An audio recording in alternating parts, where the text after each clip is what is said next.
My mom is going into care due to dementia. Her and my dad own their bungalow and are tenants in common, each owning 50%. They only have £9,000 savings between them. Dad will continue to live in the bungalow. Will Mum's share of the house be used to pay for her care home fees? I tried researching it myself, but I'm bamboozled by the information. Ruddiston, head of health influencing at Age UK, replies, it's always difficult having to move a friend or relative into a care home.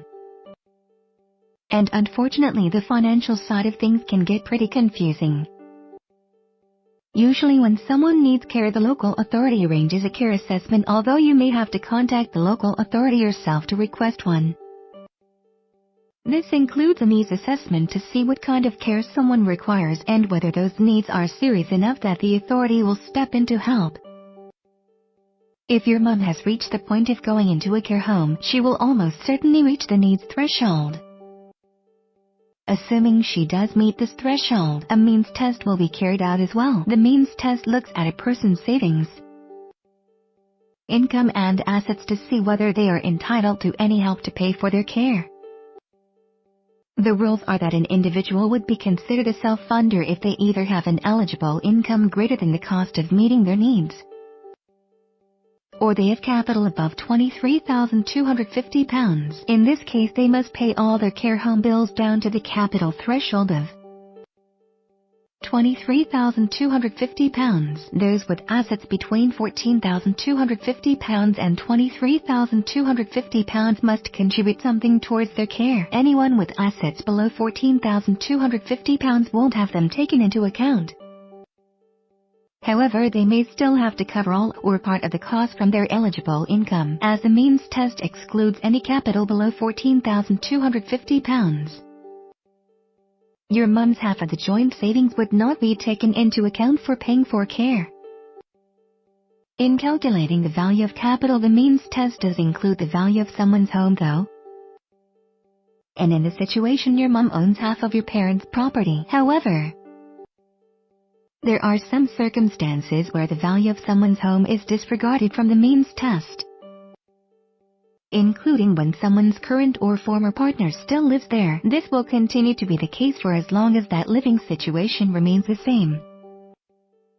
In your specific situation, your parents' bungalow should not be taken into account as a way of paying for your mum's care, as your dad was living there before she went into care and plans to stay there. However, if your dad does decide he needs to move in the future for whatever reason and the property is sold, then the local authority could reassess the situation.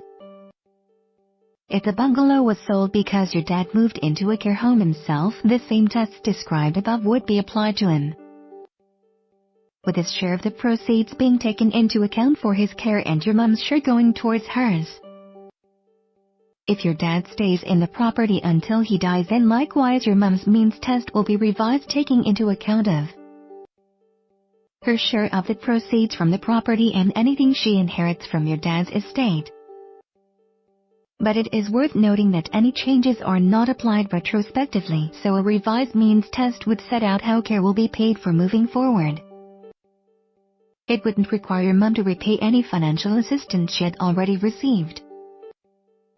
If the property was sold because your dad decided he wanted to move, perhaps to downsize, then it does get more complicated, but the local authorities should take into account the fact your dad needs to have sufficient funds to buy himself a new home. However, there are no clear rules for how funds left over after a purchase should be apportioned or whose name the new property should be put into. Age UK has fact sheets that may provide additional help in the situation.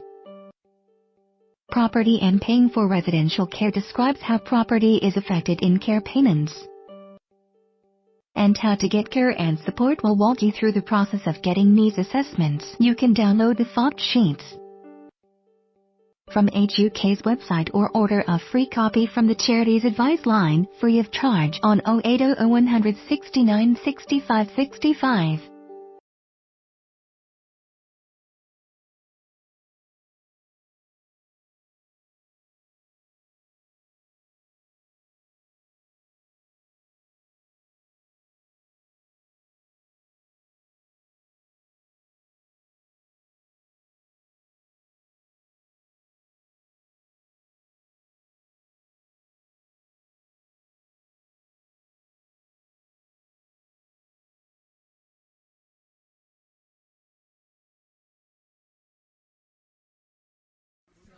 The freaks that